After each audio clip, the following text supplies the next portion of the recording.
Praise the lord everyone. भजन संहिता 138वें अध्याय में पुनः आप सभी का मैं स्वागत करता हूं।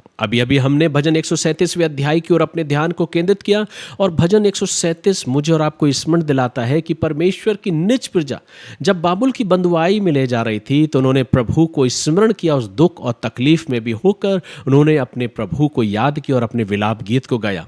मेरे प्रियो, विश्वासी होने का मतलब ये नहीं कि आपके जीवन में दुख और तकलीफ नहीं आएगी, लेकिन विश्वासी होने का मतलब ये है कि उन दुख तकलीफ में भी हम अपने प्रभु को स्मरण करते हैं और उस प्रभु को नहीं भूलते।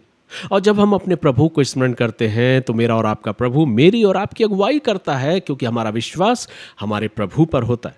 भजन 138 कुछ इसी बातों को बयां करता है कि परमेश्वर टूटे हुए लोगों को किस प्रकार से संभालता है। मेरे प्रियो, कई बार जीवन में हम अपनी ज़िंदगी को जब हम देखते हैं तो कई बार जीवन में हम बाहर से तो बहुत मजबूत दिखाई देते हैं। आपने ऐसे बहुत से लोगों को ज़रूर देखा होगा जो बाहर से तो बहुत मजबूत दिखाई देते हैं, लेकिन अंदर से पूरी तरह टूटे हुए होते हैं, बिखरे हुए होते हैं।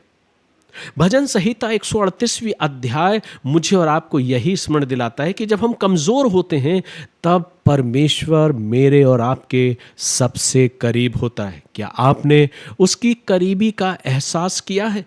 भजन 138 में भजनकार लिखता है कि मैं पूरे मन से तेरा धन्यवाद करूंगा, देवताओं के सामने भी मैं तेरा भजन गाऊंगा, मैं तेरे पवित्र मंदिर की ओर दंडवत करूंगा और तेरी करुणा और सच्चाई के कारण तेरे नाम का धन्यवाद करूंगा, क्योंकि तूने अपने वचन को अपने बड़े नाम से अधिक महत्व दिया है। जिस दिन मैंने पुकारा उसी दिन तूने मेरी सुन ली और मुझ में बल देकर हियाब बांधा है।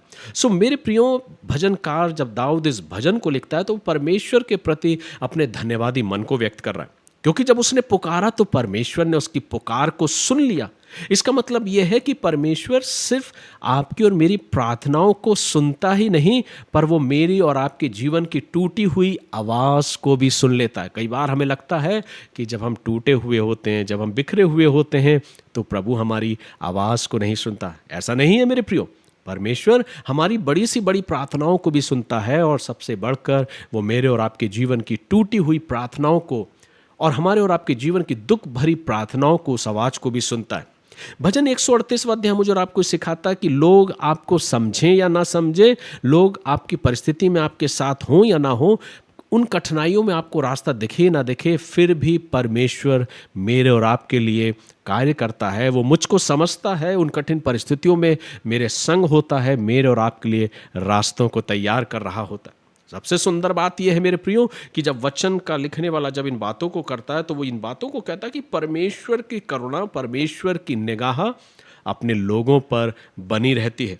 जब हम भजन को आगे पढ़ते हैं तो भजनकार इन बातों को कहता है, जिस दिन मैंने पुकारा उसी दिन तूने मेरी प्रार्थना को सुन लिया है। सो मेरे प्रियो, हमें और आपको इन बातों को अपने जीवन में विश्वास के साथ स्वीकार करने की ज़रूरत है कि कई बार बेशक हम और आप भी अपने ज़िंदगी में टूटते हैं, बिखरते हैं। मैं क्यों बार बार इन बातों को बोल रहा हूँ? क्योंकि अक्सर इंसान की ज़िंदगी कुछ यूं ही बसर होती है, वो अपने जीवन को यूं ही व्यतीत करता है, लेकिन हमें यह नहीं भूलना है कि परमेश्वर मेरे और आपके जीवन की कहानी को भी लिखना जानता है। मेरे प्रियो, अगर हम ऐसे दुख और तकलीफ़ों में भी अपने प्रभु को स्मरण करते हैं तो वो मेरी और आपकी प्रार्थना को स्वीकार करता है। जब हम कमज़ोर होते हैं, थके हुए होते हैं, अपने आप को कमज़ोर महसूस करते हैं, तब वो अपनी पवित्र उपस्थिति का एहसास करा के मुझे और आपको अपनी सामर्थ और अपने बल के द्वारा परिपूर्ण करता है कि हम उस आत्मिक सामर्थ को पाने पाएँ और अपने रास्तों में आगे बढ़ने पाएँ। सो मेरे प्रियो, ये वचन मुझे और आपको यही स्मरण दिलाता है कि हम अपने जीवन में उस प्रभु की कृपा के लिए धन्यवादित हों और अपने जीवन से उस प्रभु को पुकारें, चाहे हम कितने भी बिखर क्यों ना जाएं।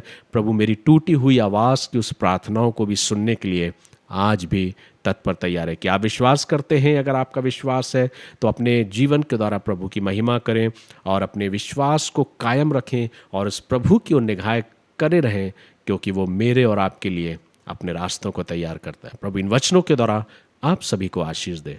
God bless you.